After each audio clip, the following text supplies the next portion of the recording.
fragrances containing this ingredient simply require different wicks.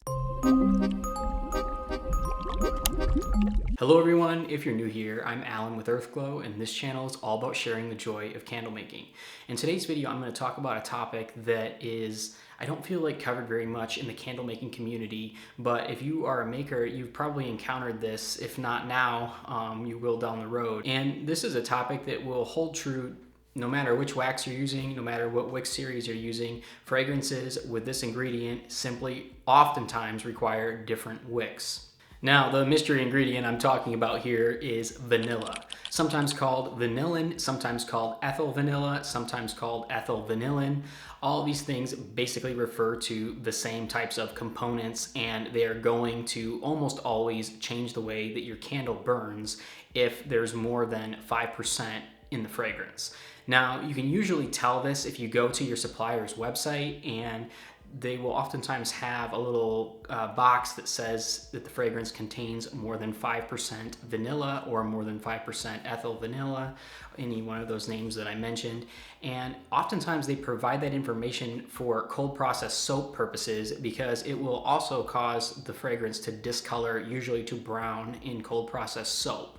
But in candle making, what usually happens is fragrances that contain 5% or more of vanilla, I'm just going to call it for simplicity's sake, are usually more viscous. And what I mean by that is they're just more thick. You can oftentimes see it right in the bottle when you're looking at that fragrance bottle, that when you kind of swirl it around a little bit, that it just feels more thick, almost like you have a syrup, not quite as thick as like maple syrup, but more along those lines than most other fragrances.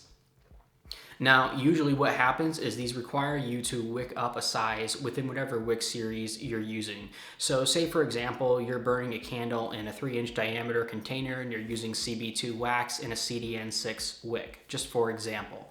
A fragrance with a lot of vanilla in it will oftentimes require you to go up to a CDN7, for example. Usually just one size within whatever series you are working. And this is not always the case, but I'm making this video more or less just to make you aware when you are doing your testing, because for a long time I thought I was just doing something wrong when I was test burning my candles, and some of them just seemed like they were way underwicked, and I often would second guess myself and say maybe I messed something up in my testing process.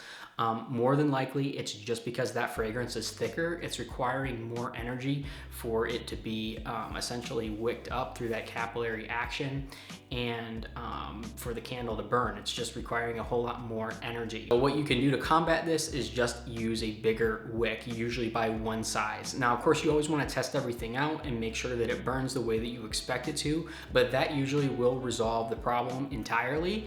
And as I said, this is not always true. Every single fragrance is a mixture of different aromatic components, and those different aromatic components have different densities.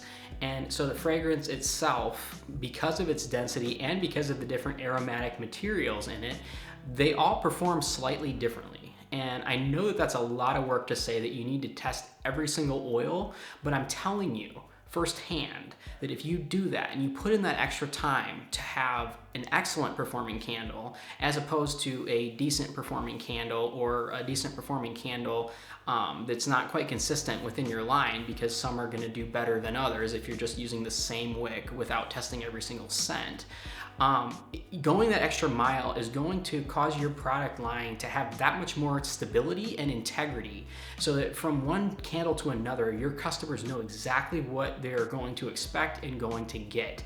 And I'm here to tell you that that will bring back so many more customers, and it is absolutely worth the extra expense and time on your end with testing out each oil. Anyways, I hope you guys enjoyed this one. If you'd like more short videos like this, definitely give this one a thumbs up. Let me know in the comments if there's anything else related to this topic. I think I do want to cover one on a couple of ingredients in particular that you want to watch out for, because they can actually smell one way when you're smelling the fragrance out of the bottle and completely morph when you're burning the candle into something else. So I think I'm gonna do one covering that topic, as well as I can think of one other kind of similar topic. But if there's any other types of short videos like this that you'd like me to cover on the channel, just leave it in the comments. Sending all of you peace, love, and light, and I'm wishing all of you happy candle making.